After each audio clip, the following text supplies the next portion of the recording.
नमस्कार। जनपक्ष में आपका स्वागत है। मैं हूं प्रियदर्शन। दोस्तों, आज आपके लिए एक नई किताब लेकर आया हूं, नेक्सस, युवल नोआ हरारी की किताब नेक्सस। हालांकि मैंने वादा किया था कि इन दिनों नाटकों पे बात करूंगा, भारतीय भाषाओं के, जो मैं करूंगा। अभी वो सिलसिला बस तोड़ इसलिए रहा हूं कि बीते कुछ दिनों से जो एआई समिट हिंदुस्तान में चल रही है वो तरह तरह के सवाल पैदा कर रही है, और एआई के भविष्य को लेकर ही, कृत्रिम मेधा को लेकर ही युवल नोआ हरारी की किताब नेक्सस है। इस किताब में किस तरह की चेतावनी, किस तरह की संभावनाओं पर बात की गई है वो मैं बताऊंगा। लेकिन पहले ये देख लें कि इस एआई समिट में एआई को लेकर, कृत्रिम मेधा को लेकर किस तरह की बातें हो रही हैं। प्रधानमंत्री ने इसका उद्घाटन करते हुए दो बातें कही। एक तो कहा कि एआई पे सबका हक हो, वो कुछ देशों की, कुछ संस्थानों की निजी प्रॉपर्टी न हो, वो हर आदमी तक पहुंचे। बात बड़ी प्यारी लगती है, लेकिन हिंदुस्तान में समानता के इस मंत्र को हम कहां कहां लागू कर पाए हैं। हम रोटी तो सबको दे नहीं पा रहे, हम न्याय तो सबको दे नहीं पा रहे, हम शिक्षा और स्वास्थ्य की सुविधाएं तो सबको दे नहीं पा रहे। अब ये एआई जो आएगा, कृत्रिम मेधा जो आएगी, वो हम कैसे सब तक पहुंचाएंगे, ये सवाल मेरे सामने है। हालांकि कह दूं कि मैं कोई संदेहवादी नहीं हूं और एआई को लेकर ऐसा डरा हुआ नहीं हूं कि लगता है कि सरकार इसका दुरुपयोग ही करने जा रही है। लेकिन कई बातें इसलिए ख्याल में आ रही। दूसरी बात उन्होंने जो कही कि एआई फॉर्च्यून एंड फ्यूचर है, उसमें है, फियर नहीं है। अनुवाद करें तो भय नहीं, भविष्य है, समृद्धि है। असल में ये राजनीतिक वक्तव्य ज्यादा लगता है, जो शायद किसी नेता को, किसी प्रधानमंत्री को देना भी चाहिए। अपने देश को, अपने लोगों को, दुनिया को आश्वस्त करना चाहिए कि जो नई तकनीक आ रही है वो सबके लिए होगी, सबके हितों में होगी, और वो एक साझा भविष्य गढ़ेगी। यहां तक तो बात ठीक है। लेकिन इस पूरे एआई सम्मेलन में जो कुछ दिख रहा है, उससे लग रहा है कि हम एआई को वैज्ञानिक नजरिए से नहीं, उपभोक्तावादी नजरिए से देख रहे हैं। जो एक कंज्यूमरिस्ट अप्रोच होता है, जो हर चीज में हमने इन दिनों अपना लिया है कि कुछ भी है वो हमारे कितने काम आएगा, वो हमारी खेती भी कर देगा, हमारा इलाज भी कर देगा, हमारे लिए सामान भी ला देगा। जैसे एआई कोई ऐसा कार्यकर्ता हमारा हो जो हमारी नौकरियां छीन लेगा तो नई नौकरियां हमारे लिए पैदा करेगा। तो जैसे कोई जादू है जो ये उपभोक्तावादी मानस हमारा जिसकी प्रतीक्षा कर रहा है। जबकि वैज्ञानिक नजरिए से, समाज शास्त्रीय नजरिए से इसको देखा जाना चाहिए। जिस साझा भविष्य की बात कर रहे हैं हम, उसको लेकर जो पहली तस्वीर आई वही बताती है कि दुनिया इस मुद्दे पे या तमाम मुद्दों पे कितनी विखंडित है, कितनी बटी हुई हो सकती है। प्रधानमंत्री मोदी दुनिया भर के कई सीईओज के साथ हाथ उठाए खड़े दिखे, 7 या 8 लोग थे उनमें, सबके नाम मुझे ख्याल नहीं है। लेकिन यह ख्याल है कि उसमें ओपन आई के जो मशहूर सीईओ हैं, सैम आल्टमैन भी थे। सैम आल्टमैन ने पता नहीं मजाक में कहा या वाकई अपनी दुविधा बताई कि जब प्रधानमंत्री मोदी ने उनका हाथ उठाया तो समझ नहीं सके कि क्या करना है। लेकिन इस तस्वीर में सबने एक दूसरे के हाथ थामे हुए हैं, बस 2 लोगों को छोड़कर जो इत्तेफाक से अगल बगल खड़े थे लेकिन एक दूसरे के प्रतिद्वंदी हैं। एक तो सैम आल्टमैन हुए और दूसरा एंथ्रोपिक के सीईओ डेरियो अमोदई। दोनों ने एक दूसरे का हाथ तक नहीं थामा। तो इससे पता चलता है कि हमारे पूर्वग्रह कितने गहरे हैं और हमारा अज्ञान कितना गहरा है। ये बताने के लिए गलगोटिया यूनिवर्सिटी का जो फियास्को सामने आया वह तो है ही। उसको लेकर तरह तरह के मजाक बन रहे हैं, मीम्स बन रही हैं, मैं उन पे नहीं जाऊंगा। बस ये देख के मुझे दिलचस्प लगा कि किसी ने कहा ये तो बड़ा डरावना था कि जिस प्रोफेसर ने गलगोटिया यूनिवर्सिटी के बचाव में अपनी पूरी ताकत लगा दी, उसको गलगोटिया यूनिवर्सिटी ने बलि का बकरा या बकरी बना डाला। और कहा जा रहा है कि एआई के जो पहली नौकरी खाई वो इसी नेहा सिंह नाम की महिला की खा ली। खैर, ये मजाक है। जो गंभीर बात है वो मैं अब आता हूं युवल नोआ हरारी की किताब पे। नेक्सस की शुरुआत में युवल नोआ हरारी कहते हैं कि दुनिया जो है उसने बहुत ताकत अर्जित की है, तकनीक से इतनी ज्यादा ताकत अर्जित की है कि कई बार ये धरती मिटाई जा सकती है, लेकिन उसने विवेक अर्जित नहीं किया है। वो ये समझ नहीं पाया कि वह सारी चीजें बना क्यों रहा है। वो आगे बताते हैं कि सूचनाएं जो होती हैं वो हमेशा आपके उपयोग की हों ये जरूरी नहीं है, वो हमेशा काम आती हों आपके ये जरूरी नहीं है।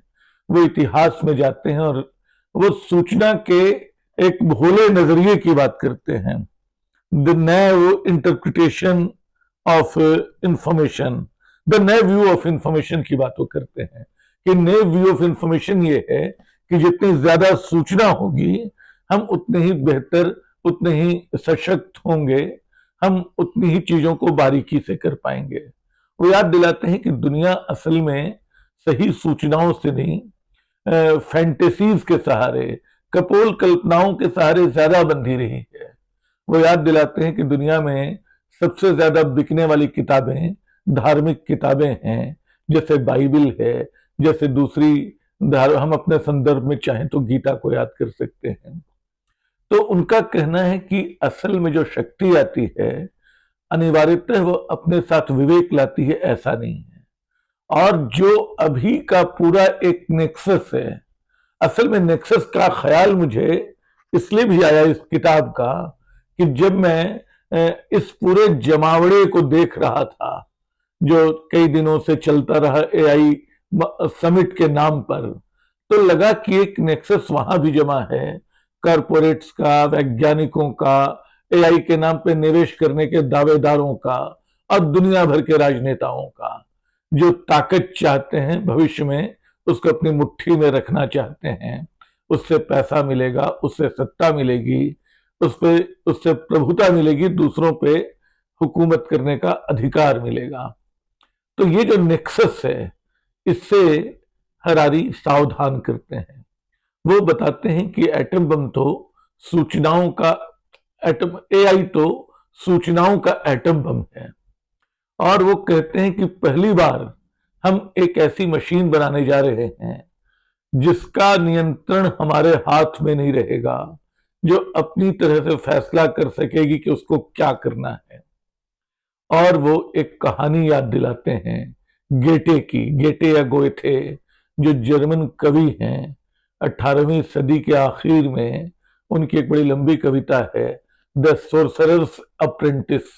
द सोर्सरर्स अप्रेंटिस मायावी का शिष्य कह लें, जादूगर का शिष्य कह लें, इस नाम से फिल्म भी बन चुकी है बड़ी मशहूर कुछ साल पहले। खैर, इस कविता में क्या होता है कि एक जादूगर, एक मायावी, एक उस्ताद है जो अपने शिष्य को कुछ काम सौंप के जाता है कि पानी भर देना। शिष्य बाल्टी से पानी भरते भरते परेशान हो जाता है। वो सोचता है कि हम अपनी ताकत का इस्तेमाल क्यों न करें। वो जादू से एक झाड़ू, ब्रूम शब्द का इस्तेमाल है, एक झाड़ू पैदा करता है, कहता है पानी भरो। झाड़ू पानी भरना शुरू करता है, लेकिन अब वो पानी भर चुका, फर्श पे पानी आ रहा है, जमीन पे पानी आ रहा है, सब जगह पानी पानी पानी। वो इसको रोक नहीं पा रहा है। वो गुस्से में, डर के, हताशा में उस झाड़ू को तोड़ देता है। झाड़ू 2 झाड़ुओं में बदल जाता है और फिर जो पानी शुरू होता है बहना, वो दुगने वेग से बहता जाता है, जैसे बाढ़ आ जाएगी, सब कुछ नष्ट हो जाएगा। तब तक उसका उस्ताद लौटता है, वो उससे माफी मांगता है कि कृपया इस जादू को तोड़े। उस्ताद उस जादू को तोड़ता है और कहता है कि जब तक तुम्हें इस जादू का वो खत्म करने का तरीका न मालूम हो, जब तक ऐसी किसी शक्ति को का इस्तेमाल न करो जिस पे तुम्हारा नियंत्रण नहीं है। हरारे कहता है कि हम हरारी के इन दिनों यही कर रहे हैं, एक ऐसी ताकत को खोल रहे हैं जिसका नियंत्रण हमारे वश में नहीं है। ये डर जो है सिर्फ तकनीक का नहीं है, बल्कि तकनीक जिनके हाथों में है, वो कहता है कि सूचनाओं का जो पूरा युग है, जो इंफॉर्मेशन नेटवर्क है, वो किसके काम आ रहा है। वो याद दिलाता है कि हिटलर की नाजी जर्मनी जो थी, नाजी जर्मनी ने दुनिया का शानदार वैज्ञानिक युद्ध प्रणाली तैयार की, लेकिन उसको एक मिथक के लिए इस्तेमाल किया, यहूदियों को नष्ट करने के लिए। नकली कहानियों के आधार पर जो राय बनाई गई थी, उनके लिए उसका इस्तेमाल किया। ये किताब एआई को खतरा नहीं बताती उस तरह से, खतरा उसका है, उसकी ओर इशारा करती है कि जो लोग इसका इस्तेमाल कर रहे हैं, जो बड़े कॉरपोरेट्स हैं, जो नई डेमोक्रेसीज हैं, जो पैसे वाला बहुत विराट तंत्र है, जो टेक्नोक्रेट्स हैं। मुझे एक दूसरी किताब का जिक्र करने की इच्छा हो रही है, जो किसी और दिन करूंगा। वो उस किताब मेरे पास यहीं कहीं पड़ी होगी। वो किताब बताती कि कैसे जो नए टेक्नो फ्यूडल्स आ गए हैं, जो चीजों को मैनेज कर रहे हैं। तो विजडम और पावर, इन दोनों के बीच मनुष्य की सभ्यता पावर के पक्ष में झुकी रही है, विजडम का उसने साथ नहीं दिया है। भारत के संदर्भ में हमारी जो भयावह विषमता है, इस ओर संकेत और ज्यादा करती है। आप देखिए कि जो स्मृति आई, जो इंटरनेट आया, उसने एक बड़ा डिजिटल डिवाइड पैदा किया। जब एआई आएगा, और एआई को हम किस तरह ले रहे हैं, इस पर ध्यान दीजिए। ये थोड़ा इस किताब से अलग मैं कह रहा हूं। जैसे हर चीज हर काम एआई कर देगा, बच्चों को एआई पढ़ा देगा, ऐसी पढ़ाई किस काम की होगी। बच्चे जब अपने हाथ में एक पेंसिल थामते हैं, एक चौक लेते हैं, जब वो एक रेखा खींचते हैं स्लेट पे या कॉपी पे, जब वो वृत्त बनाते हैं, जब कई आड़ी तिरछी रेखाओं को खींचते हैं और धीरे धीरे अक्षर ज्ञान तक पहुंचते हैं, फिर उनको पता चलता है कि उन्होंने कुछ गलत कर दिया है, जिसको मिटाना होगा, इरेज करना होगा। वो रबर का इरेजर का इस्तेमाल करते हैं। सीखने की ये प्रक्रिया होती है। मनुष्य अपने अनुभव से सीखता है, बच्चा उस अनुभव से सीखता है। आप बैंक में पड़ी किसी चीज की तरह उसके दिमाग में कोई दूसरी चीज डाल देंगे, ये संभव नहीं है। और ये होगा तो मनुष्य उतना ही यांत्रिक होगा जितना ये कृत्रिम मेधा यांत्रिक होगी।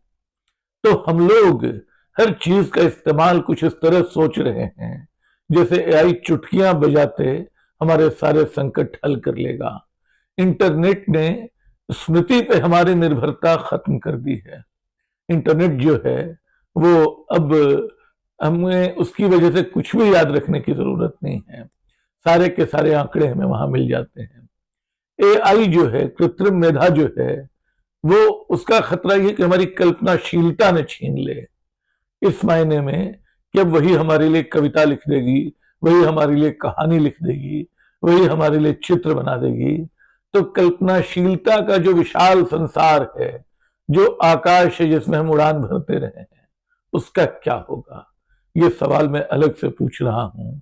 हरारी इन सवालों को बहुत बड़े कैनवास पे लोकतांत्रिक शक्तियों, कॉरपोरेट्स और विज्ञान के नाम पे जो टेक्नोक्रेट्स हैं, उन सब की मिलीभगत, उन सब के नेक्सस का नतीजा बताता है। हालांकि आखिरी में जो बिल्कुल आखिरी चैप्टर है किताब का, फिर वो यहां आता है कि जहां से मैंने शुरुआत की थी वहां वो लौटता है। और इस आखिरी चैप्टर का नाम है एक्सटिंक्शन ऑफ द स्मार्टेस्ट। मतलब हम लोग अब तक जो पढ़ते रहे थे कि जो डार्विन की थ्योरी है, सर्वाइवल ऑफ द फिटेस्ट, क्या हम एक्सटिंक्शन ऑफ द स्मार्टेस्ट की ओर बढ़ रहे हैं। वो लिखता है कि let us return now to question, I posed at the beginning of this book. If we are so wise, why are so self-destructive? We are at one and same time both the smartest and the stupidest animals on earth. We are so smart that we can produce nuclear missiles and super intelligent algorithm. And we are so stupid that we go ahead producing these things even though we are not sure we can control them, and failing to do so could destroy us.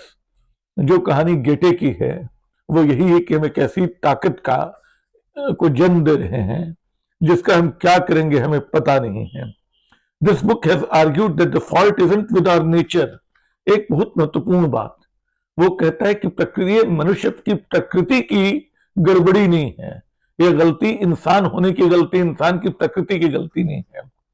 ये उस information network की गलती है, इस information network का fault है जो ये सारी चीजें पैदा कर रहा है, जो पावर तो बहुत पैदा कर रहा है, जो विजडम बिल्कुल पैदा नहीं कर रहा है. The fault isn't with our nature but with our information networks. Due to the privileging of order even over truth, human information networks have often produced a lot of power but little wisdom. For example, Nazi Germany created a highly efficient military machine and placed it at the service of an insane mythology. तो ये जो insane mythology पे के भरोसे अपनी बड़ी शानदार machine को रख देने का मामला था, इसकी ओर इशारा करता है कि हमारा विवेक कहाँ जा रहा है. और बिल्कुल अंत में ये कोई डूम्सडे की भविष्यवाणी नहीं है, लेकिन हरारी कहता है the decisions we all make in the coming years will determine whether summoning this alien intelligence proves to be a terminal error or the beginning of a hopeful new chapter in the evolution of life.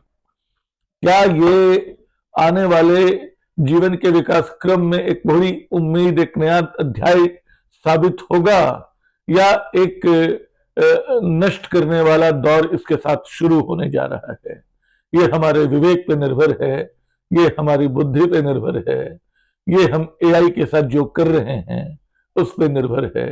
लेकिन ये चेतावनी जरूरी है, और फिलहाल यही दिखाई पड़ रहा है कि एआई को हम एक जादू समझ रहे हैं, उसके वैज्ञानिक ढंग से उस पर विचार नहीं कर रहे हैं. तो दोस्तों, नेक्सस पढ़िए, हो सकता है इससे असहमति के मुद्दे भी आपको मिले, लेकिन आपको समझ में आएगा कि आर्टिफिशियल इंटेलिजेंस को लेकर जो सरलीकृत धारणाएं चल रही हैं उनके पार हम चीजों को कैसे देखें. इसमें और भी किताबों के उदाहरण हैं, जिक्र है, आप उन किताबों को भी देख सकते हैं. मैं कोशिश करूंगा कुछ और किताबों पर बात करूं. फिलहाल इतना ही. शुक्रिया.